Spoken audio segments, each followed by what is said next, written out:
Well, next topic. Well, if you're going to the MotoGP, Yes. Oh, sorry. I'm going to fire you up now Yes. because I've been to the Formula E. I know you just need to calm down. Yeah. Because I know you'll be very excited about it. Yes. Now, listen. I think firstly, you weren't just in the Formula E. You were in one of the most interesting countries in the world. You went out to Japan for basically a week. Yeah. So I think, I look forward to hearing about it because we tried not to talk too much about it off camera. Yeah. Because that's always a hard thing with podcasts. Isn't I know. it? Yeah. You meet up in the morning and we tell all the stories before the cameras are rolling. Yeah. I mean, you've been to Japan before, right? Yes. What a place! It's just like nowhere else, really. You know, when for me, I've always wanted to go there, and I had this expectation of what it might be like. Yep. And I was really worried that it would be a letdown, that it wouldn't match those expectations. And if anything, it was even better than I expected it to be. It's just such a cool place. And the frustrating thing was we were in Tokyo for a week, so I only really saw the city. I'd love to go out into the countryside and see, much more of the kind of the culture and the kind of more rural way of life and all of that kind of stuff. I was in the big bustling city of Tokyo, which is amazing. Yeah. It's so clean. It's so ordered. And the Japanese people are so lovely. The food's great, but their car culture is just off the charts. Yeah, so tell us aside from the Formula E, and we will obviously get to that soon, you did a lot. You went out there with Nissan. I was out there with Nissan, and I'm working this year with Nissan to kind of help promote or disseminate more information about Formula E. So that was our primary focus. But they're in Formula E as part of their electrification journey. Like all manufacturers, they've been kind of funneled down this road of electrification, whether we like it or not, whether we think it's the right thing to do or not. They have no choice, really. Yeah. So they've got an electrification journey, and Formula E is a very important part of that. But they've also got immense heritage in terms of cool performance cars, normal family cars, and it was really a deep dive into that world and a whole bunch of stuff around just being in Japan, great food, culture, and all that kind of stuff. So they laid on a program. It was a pretty full-on week. But for someone who'd never been to Japan before, it kind of ticked off lots of boxes, but it was a real frustrating week in a way, because each one of the things we did, we could have done for like a day instead of a couple of hours, Yeah. We went to the Heritage Collection, which is, I think all manufacturers have them, BMW, Porsche, whoever, you'll find they've got a Heritage Collection. Their Nissan's one is in Tokyo. They have just short of 300 cars on display. I think in total they've got 550 cars, because they've got some that they don't have on display but are in storage in other parts of Tokyo. Yeah. Right from the very first car that they've got, all the most iconic road cars that they've ever done, racing cars through every racing discipline you can think of. So we had a good walk around that with a guy he'd worked for Toyota since 1968. Wow. And he was the head of motorsport for most of that time. And he was really, really a very cool... 68, you would have been, uni back then? Yeah, very funny. I was not born 3 years before I was born, 4 years before I was born. So we did that. We did the Nismo factory, which was really cool. I think most people, a lot of you have heard of Nismo, but they were a separate company. I didn't realize they were acquired by Nissan a while ago now. So they're part of Nissan, but they're the kind of tuning and motorsports wing. So all Nissan Motorsport runs under Nismo, but you can take your car there and they'll do modifications and tuning. So like BMW M, I suppose. Exactly the same, pretty much. Yep. BMW M, Yep. Audi RS, that kind of thing. And that was really cool, because you walk in that place and they've got the workshop with all the kind of customer cars, and there's just Skylines, GTRs, and all of these Fast and Furious style cars. It's just like amazing place. Yeah. So yeah, it was, and then we went to Daikoku, which is a big car park under a load of overpasses, but it's it's like a Fast and Furious, famous kind of location. But I'm gonna have to admit now, I've never watched the Fast and Furious film. Neither have I. I can't watch. So once they get to 15th gear and they're going in a straight line, I'm like, I just can't. As a car person, I can't watch that. So all these guys are all raving about Fast and Furious. I haven't actually watched one. And Tokyo Drift, which I think is the third one, I think. Yeah. So they're all like, oh yeah, Tokyo Drift. I'm like, I don't know. On the day we got there, the German guy who got really friendly with Mario Roman, he said, we're going to go to Shibuya Crossing. I'm like, where? Yeah. Yeah. Totally adrift. Yes. But it was really cool. So yeah, really, really, Japan car culture is, and that's what I thought we'd do the whole JDM thing at the end of this episode, because I saw lots of very cool cars and I thought, actually, I quite like those. Yes. They look great on your Instagram stories and some of your reels when I was looking past the lifestyle stuff. Such a yeah. If you've not, honestly, I mean, I'm sure most of you do, and I hope you do, but just look my back. Instagram following's rubbish. Look back on some of Ped's reels in Japan, and let us know what you think of them. I mean, I think they're some of them are pretty interesting. You've certainly been brushing up on your poses. I particularly like that one where the camera just arrives, and it's almost like you're like there, and you're like, I was smouldering. There's a camera. I'll just look into the distance, and then it just swings around.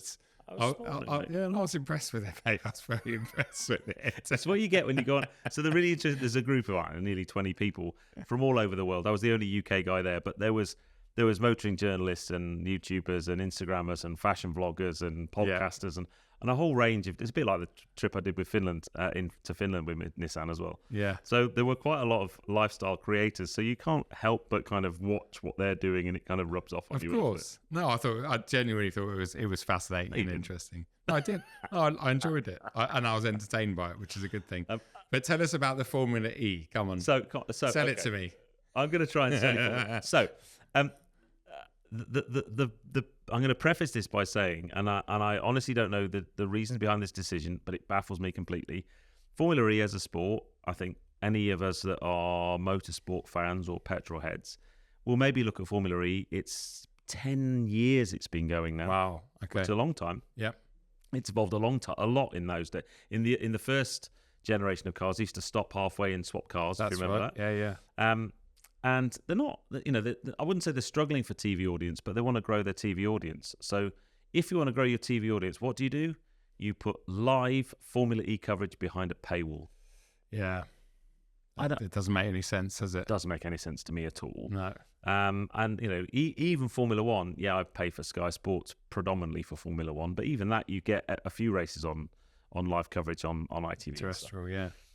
So Nissan wanted to kind of engage with creators like myself to try and get a bit more information out there about Formula E. And I honestly think it is a misunderstood race series, because people go, they don't make any noise, they're electric cars, it's just like a electric milk float race. But actually, the more I found out about it, the more I realised that it's very different to Formula One, but the workload on the drivers. I mean, we've met lots of racing car drivers, and their bandwidth to be able to cope with extra stuff outside of just driving the car fast is amazing anyway, right? You watch in-car of Lewis Hamilton or Max Verstappen, making changes to brake bias and stuff on the laps when they're doing 150 miles an hour. It's amazing. Yeah. In Formula E, there's no telemetry at all. So all of the information about the car and its performance, so battery temps and all of the settings on the car, the only way that gets back to the pits is verbally from the driver over the radio to the engineer in the pits. But because the radio channels are open, they can't just say, my battery's at this temperature or my regen's at this. They have to then encode it so no one else can understand what they're saying. Yeah. Then that information goes to the pit crew, and they've got a team of data engineers and analysis in the pits who make decisions about strategy and car settings and stuff, and then feed it back to the driver in code. Right. And then the driver makes changes on the steering wheel while he's driving around a street circuit at, upwards of a Formula E car will do 320 kilometers an hour in a straight line. Yeah. If the straights were long enough, 320 kilometers. Really? Yeah. I didn't know that. So they're about 850 kilos, about 470 horsepower. Okay. So they're really fast. Yeah. So, and that when you start to look at the workload on the driver, I think it's interesting. And then you look at the racing itself. Yes, it doesn't make a noise. Yes, the cars aren't as dynamic as Formula One. Anyone would admit that. But they do make noise when they crash. They do, and you can hear the of the tyres squealing and stuff. But the racing's really tight. You look at the top 10 cars, there's probably less than 5 or 6 seconds between them for the whole race. Yep. And lots of overtaking and stuff. So I am don't get me wrong, I'll tune into Formula One every week and I'll enjoy it. Formula E, I'm learning, and the more I learn, the more I like it. Yeah, and appreciate it. And then on the way back, I was on the same flight. So we were out there with Nissan. Nissan got pole position with Oliver Rowland from the UK, British driver. And then he ended up coming second in the race. He led the race for most of the race. But what killed him, because I flew back on the same plane. So we had a chat on the way home. And he was in the lead. And it's a bit like when we were doing, go back to our cycling days. When you're drafting someone on a bike. Yep. You're behind a bike or a car, you get this massive aerodynamic advantage.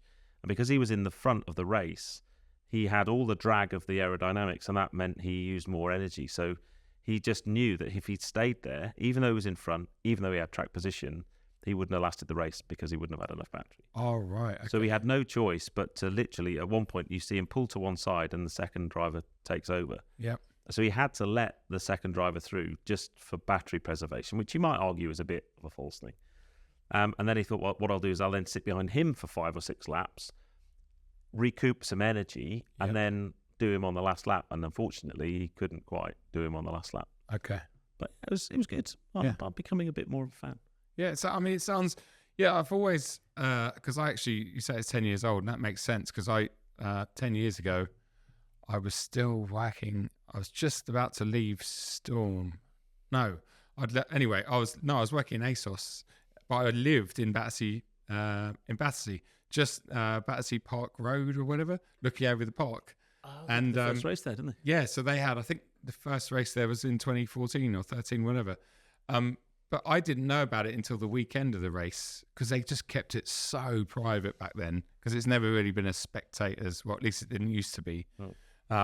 And so I had to do homework to find out what it was all about. And like you said, the first gen cars were a bit comical with the whole change in the car and the pit stops because of the battery life and stuff. But I did go to a few over the years and I did have fun, mostly because there was a lot of alcohol around and they were great venues. They tend to be, what was that? Alcohol? Yeah, exactly.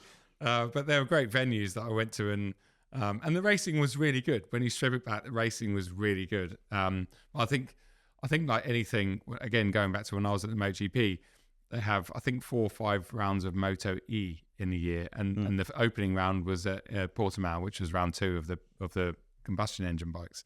And it was just, the racing was really good. On the TV, actually, it was quite fun to watch.